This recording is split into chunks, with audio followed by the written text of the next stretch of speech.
ಗದಗ ಜಿಲ್ಲೆಯ ಲಕ್ಷ್ಮೇಶ್ವರ ಪಟ್ಟಣದ ಕೇಂದ್ರ ಬಸ್ ನಿಲ್ದಾಣದಲ್ಲಿ ಇರುವ ಸಾರ್ವಜನಿಕ ಶೌಚಾಲಯಗಳ ಸುತ್ತಲೂ ಗಲೀಜು ತುಂಬಿಕೊಂಡು ದುರ್ವಾಸನೆಯಿಂದ ನಾಡ್ತಾ ಇದೆ.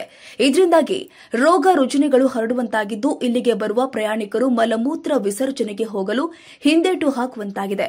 ಪ್ರಯಾಣಿಕರು ಶೌಚಾಲಯವನ್ನ ಉಪಯೋಗಿಸಲು ₹10 ಹಣ ನೀಡುತ್ತಾ ಇದ್ದು, ಆದರೆ ಶೌಚಾಲಯದಲ್ಲಿ ಸೂಕ್ತ ವ್ಯವಸ್ಥೆಗಳು ಇಲ್ಲ ಎಂದು ಪ್ರಯಾಣಿಕರು ತಮ್ಮ ದುಃಖವನ್ನ ತೋಡಿಕೊಂಡಿದ್ದಾರೆ. ಕಣ್ಮುಚ್ಚಿಕೊಂಡಿರುವ ಸಾರಿಗೆ ಇಲಾಖೆ ಅಧಿಕಾರಿಗಳು ಈಗಲಾದರೂ ಕೂಡ ಎಚ್ಚೆತ್ತುಕೊಳ್ಳುವ ಮೂಲಕ ಈ ಬಗ್ಗೆ ಕ್ರಮ ಕೈಗೊಳ್ಳಬೇಕಾಗಿದೆ.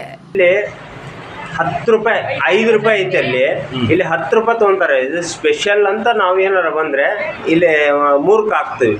ಶೌಚಾಲಯ ಕ್ಲೀನ್ ಇಲ್ಲ, ಒಳ್ಳೆ ಹಿಂದ್ಗಡೆ ಬ್ಯಾಕ್ಗ್ರೌಂಡ್ ಹೋದ್ರೆ ಅದ್ರ ಪರಿಸ್ಥಿತಿ ನೋಡಿಕೊಂಡ್ರೆ ಅದು ಅಕ್ಕಪಕ್ಕ ಮನೆ ಇದ್ದಿದ್ದು ತೊಂದರೆ ಆಗ್ತೈತೆ. ಅದನ್ನ ಎಚ್ಚೆತ್ತುಕೊಂಡು ಡಿಪೋ ಮ್ಯಾನೇಜರ್ ದಯವಿಟ್ಟು ಹೇಳ್ತೀನಿ, ಕ್ಲೀನ್ ಆಗಿ ಇಟ್ಕೊಳ್ಳಿ.